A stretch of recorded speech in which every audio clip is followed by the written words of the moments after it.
Hello guys, welcome to my YouTube channel news today.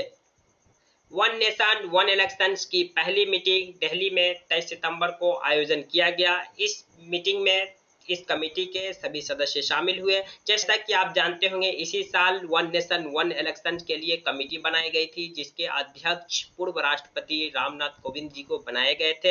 In committee में कुल 8 सदस्य थे, जिसमें लीडर ऑफ ऑपोजिशन गृह मंत्री वर्तमान अमित शाह जी।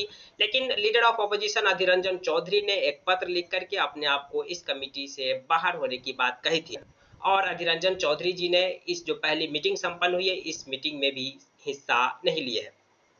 तो आज हम इस वीडियो में जानेंगे कि जो वन नेशन वन इलेक्शन के लिए जो कमेटी बनाई गई थी, जिनकी पहली मीटिंग दिल्ली में कल संपन्न हुई शनिवार को, तो इस मीटिंग में क्या महत्वपूर्ण फैसले लिए गए। साथ ही साथ हम यह भी जानने की कोशिश करेंगे कि वन नेशन वन इलेक्शन क्या है, क्या इससे पहले इस देश में कभी वन नेशन वन इलेक्शन संपन्न हो पाया था। हम सभी पहलुओं पर डिटेल से जानने की कोशिश करेंगे। आप लोगों से रिक्वेस्ट है कि आप इस वीडियो को कंप्लीट देखें। अगर मेरे चैनल पर नए हैं तो प्लीज चैनल को सब्सक्राइब कर दीजिए, वीडियो को लाइक कर दीजिए।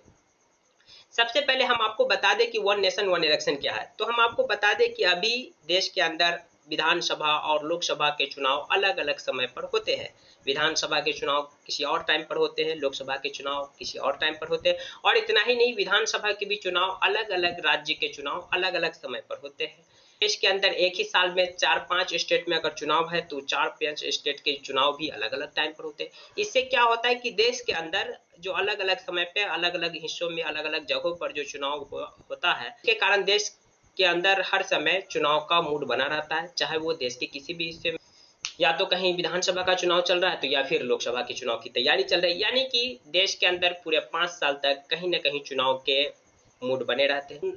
इसका नतीजा ये होता है कि जो गवर्नमेंट है, सरकार है, उनका फोकस आने वाले चुनाव को देखते हुए रहता है कि अगला चुनाव किस राज्य में होने वाला है, अगला चुनाव किस इलाके में होने वाला है, और उन पर फोकस रहती है। यानी कि जो सरकार है वो अदर कामकाज से ज़्यादा चुनाव पे फोकस रखती है, और इसका देश को नुकसान होता है। दूसरा नुकसान कि अगर देश के किसी न किसी हिस्से में चुनाव हो रहा है, तो वहाँ आचार संहिता लागू होता है। आचार संहिता लागू होने के कारण कई सारे प्रॉब्लम सामने आते रहते हैं, जिसके कारण भी समस्या देश के अंदर पैदा होता है। तीसरा जो नुकसान है देश का, कि अलग अलग समय पर चुनाव संपन्न कराने से काफ़ी ज़्यादा खर्च आते हैं इलेक्शन कंडक्ट कराने में, तो ये देश का पैसा खर्च होता है।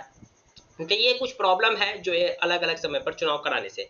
लेकिन इसका बेनिफिट्स ये है कि अगर लोकसभा और विधानसभा के चुनाव एक साथ एक समय पर संपन्न करा लिए जाएंगे, तो पूरे 5 सालों के लिए लोकसभा और राज्यसभा का जब चुनाव एक साथ हो जाएगा, तो अगले 5 साल तक कहीं भी कोई चुनाव के माहौल नहीं रहेंगे, कहीं कोई आचार संहिता लागू नहीं होगा, और कहीं भी कोई सरकार कोई लोक लुभावन नीति का अनाउंसमेंट नहीं करेंगे। कि जिस राज्य में आने वाले इलेक्शन होते हैं, तो वहां सरकारें खूब सारा अनाउंसमेंट करती है लोक लुभावन नीति का, ताकि कि जनता को अपने पक्ष में किया जाए।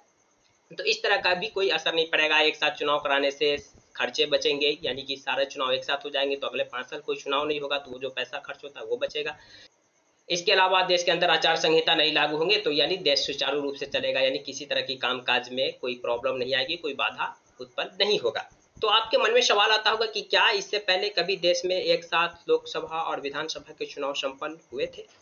तो इसका जवाब है हाँ। आज़ादी के बाद जब पहला चुनाव हुआ था 1952, 1957, 1962, 1967, इन 4 चुनाव में देश के अंदर लोकसभा और राज्यसभा के चुनाव एक साथ संपन्न हुआ था। लेकिन 1968, 1969 में कई सारे जो विधानसभा है वो समय से पहले भंग हो गए, और फिर 1970 में लोकसभा भंग हुए, जिसके कारण जो विधानसभा और लोकसभा के कार्यकाल में डिफरेंसेस आ गए। यानी अलग अलग समय पर विधानसभा का कार्यकाल शुरू हुआ, फिर अलग अलग समय पर समाप्त हुआ, जिस कारण से अब देश के अंदर अलग अलग समय पर लोकसभा विधानसभा के चुनाव होते हैं, और विधानसभा का भी चुनाव अलग अलग समय पर अलग अलग राज्यों में होते हैं। यानी एक साथ अगर पूरे विधानसभा का भी चुनाव होता तो भी कोई प्रॉब्लम नहीं था, लेकिन विधानसभा के चुनाव भी अलग अलग समय पर अलग अलग होते हैं।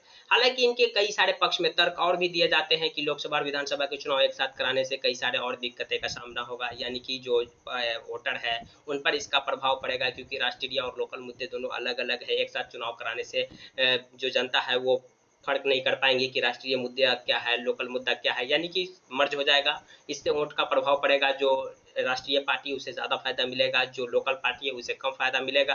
तो ये पक्ष में तर्क दिए जाते हैं, कुछ विपक्ष में तर्क दिए जाते हैं। इससे जुड़ा हम एक डिटेल्स में वीडियो डाल चुके हैं, आप चाहे तो वो वीडियो जाकर देख सकते हैं। तो ये कुछ वन नेशन वन इलेक्शन से जुड़े पहलू हैं। चलिए तो हम जान लेते हैं कि जो 23 सितंबर को वन नेशन वन इलेक्शन पर चर्चा के लिए जो पहली मीटिंग दिल्ली में आयोजन किए गए थे। तो इस मीटिंग के दौरान क्या-क्या महत्वपूर्ण फैसले लिए गए, इस मीटिंग में कौन-कौन से सदस्य शामिल हुए। इससे पहले हम आपको बता दें कि जो ये 8 मेंबर वाली जो कमेटी बनाई गई थी, इनके जो अध्यक्ष हैं वो श्री रामनाथ कोविंद जी, जो देश के राष्ट्रपति रह चुके हैं। जो जाने-माने वकील हैं हरीश साल्वे जी है इन कमेटी के सदस्य। 3 नेता में गृह मंत्री अमित शाह जी है इसमें शामिल, अधीर रंजन चौधरी जो लीडर ऑफ ऑपोजिशन है, कांग्रेस के नेता है। गुलाम नबी आज़ाद भी इस कमेटी के हिस्सा है, सदस्य है।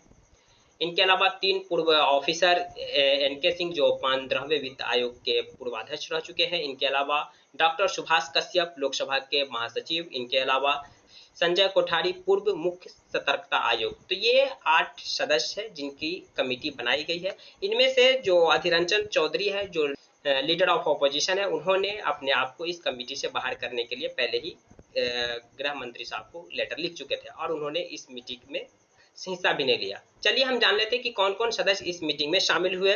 तो केंद्रीय गृह मंत्री, कानून मंत्री अर्जुन राम मेघवाल, राज्यसभा के पूर्व नेता प्रतिपक्ष गुलाम नबी आज़ाद, वित्त आयोग के पूर्व अध्यक्ष एनके सिंह, लोकसभा के पूर्व सचिव सुभाष कश्यप और पूर्व सतर्कता आयुक्त संजय कोठारी मौजूद रहे। वहीं वरिष्ठ वकील हरीश साल्वे इस बैठक में वर्चुअली रूप से शामिल हुए और जो नेता प्रतिपक्ष अधीर रंजन चौधरी ने इस मीटिंग में हिस्सा नहीं लिया। किन-किन से सुझाव लेने का किया गया फैसला, यानी कि जो ये वन नेशन वन इलेक्शन कोई छोटा काम नहीं है, पूरे देश में एक साथ चुनाव कराना बहुत बड़ा काम है, बहुत बड़ी बात है। तो इसके लिए किन-किन से सुझाव लिया जाएगा, तो इसमें जो सहमति बनी है कि मान्यता प्राप्त जो राष्ट्रीय दल है, जिनको मान्यता मिल चुका है एक राजनीतिक दल का, उनसे सुझाव लिया जाएगा। राज्य में सत्तारूढ़ दलों से सुझाव लिया जाएगा। संसद में अपने प्रतिनिधि रखने वाले दलों से सुझाव लिया जाएगा, यानी जिनका संसद में कोई न कोई प्रतिनिधि है। अन्य मान्यता प्राप्त क्षेत्रीय दल से भी लिया जाएगा, जो अन्य मान्यता प्राप्त जो क्षेत्रीय दल है उनसे भी सुझाव लिया जाएगा और फिर विधि आयोग से भी सुझाव लिया जाएगा। तो इन सभी से सुझाव लेने पर सहमति बनी है पहले मीटिंग के दौरान।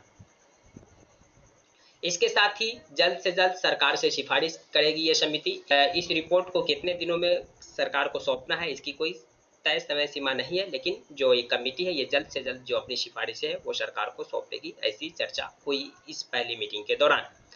बाकी आप क्या सोच रहे हैं ये पूरी घटनाक्रम पे कमेंट बॉक्स खुला है, कमेंट कर सकते हैं। जानकारी आपको पसंद आई तो प्लीज़ वीडियो को लाइक कर दीजिए, चैनल को सब्सक्राइब कर दीजिए। Thank you for watching.